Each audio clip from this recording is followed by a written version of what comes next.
సూటిగా స్పష్టంగా రెండే నిమిషాల్లో చెప్తాను అధ్యక్ష. నేను మాట్లాడబోయే అంశం సభా నాయకుడు గౌరవ ముఖ్యమంత్రి చంద్రబాబు నాయుడు గారికి వ్యతిరేకంగా గత వైఎస్ఆర్ కాంగ్రెస్ పార్టీ ప్రభుత్వంలో జరిగినటువంటి ఒక మహాకుట్ర. ఈ కుట్ర నేను మాట్లాడలేదు అధ్యక్ష. గత రాత్రి ఏబిఎన్ బిగ్ డిబేట్ లో వెంకటకృష్ణతో స్వయంగా సీనియర్ ఐఏఎస్ అధికారి, విశ్రాంత ఐఏఎస్ అధికారి పివి రమేష్ గారు చాలా స్పష్టంగా చెప్పారు అధ్యక్ష. గత రాత్రి ఏబిఎన్ బిగ్ డిబేట్ లో వచ్చే అంశాలని ఈ రోజు ఆంధ్రజ్యోతిలో ప్రముఖంగా వచ్చాయి అధ్యక్ష. దీంట్లో పివి రమేష్ గారు చెప్పినటువంటి మాట ఏమిటంటే, నేను ఏనాడు కూడా స్కిల్ డెవలప్మెంట్ కేసులో పొరపాటు జరిగింది అని చెప్పలేదు. స్కిల్ డెవలప్మెంట్ కేసులో ఆ యొక్క చంద్రబాబు నాయుడు గారిని జైల్లో పెట్టేదానికి ఆనాటి ముఖ్యమంత్రి జగన్మోహన్ రెడ్డి గారు ఫైళ్లు మాయం చేశారు. ఎందుకంటే ఏకకాలంలో 3 దగ్గరల స్కిల్ డెవలప్మెంట్ లో, సిఐడిలో, సీఎంఓలో అంతా కూడా ఫైళ్లు మాయమని, ఈ మాయం కావాలంటే సీఎం ఆఫీస్ లో ఉండే పెద్దల జోక్యం ఉంటేనే సాధ్యం అవుతుందని చెప్పని వారు స్పష్టంగా చెప్పారు అధ్యక్ష. మరి ఈ రోజు చంద్రబాబు నాయుడు గారి మీద జరిగినటువంటి కుట్ర ఒక వ్యక్తి మీద జరిగిన కుట్ర కాదు అధ్యక్ష.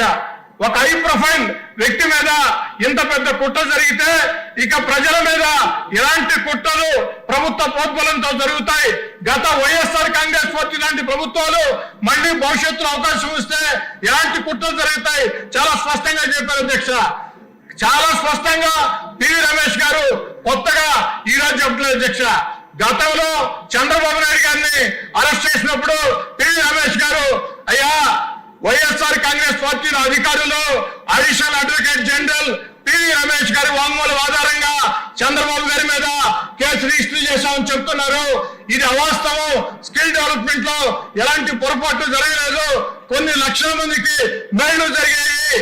నా యొక్క స్టేట్మెంట్ ని ఫ్యాబ్రికేట్ చేస్తున్నారు. అదే మాట రాత్రి కూడా చెప్పారు అధ్యక్ష.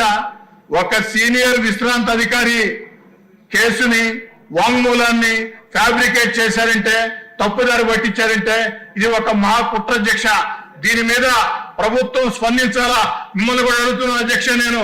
ఎందుకంటే సభానాయకుడు ముఖ్యమంత్రి గారి మీద గౌరవ మర్యాదలకు సంబంధించి 53 రోజులు జైల్లో దుర్మార్గంగా పెట్టిన కుట్రకు సంబంధించి స్వయంగా విశ్రాంత ఐఏఎస్ అధికారి డీజీపీ గారికి లేఖ రాశారు.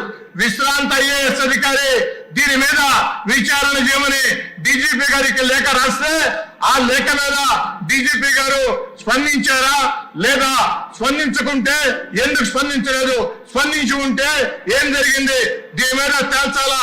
దయచేసి మిమ్మల్ని కోరేది, ఈ రోజు 0 అవర్ ని రద్దు చేయండి. 0 అవర్ ని రద్దు చేసి సభలో ఉన్నటువంటి సభ్యుల అందరి అభిప్రాయాలు తెలుసుకోండి. ఇది చాలా ముఖ్యమైన అంశం. ఒక విశ్రాంత ఐఏఎస్ అధికారి స్వయంగా మీడియా ముందుకు వచ్చి చెప్తున్న మాట వారు కొత్తగా ఇప్పుడు చెప్పే మాటలు కాదు, ఆనాడే చెప్పి ఉన్నారు. దయచేసి అధ్యక్ష దీన్ని సీరియస్ గా తీసుకోవాలని కోరుకుంటూ సెలవు తీసుకుంటూ ఉన్నా.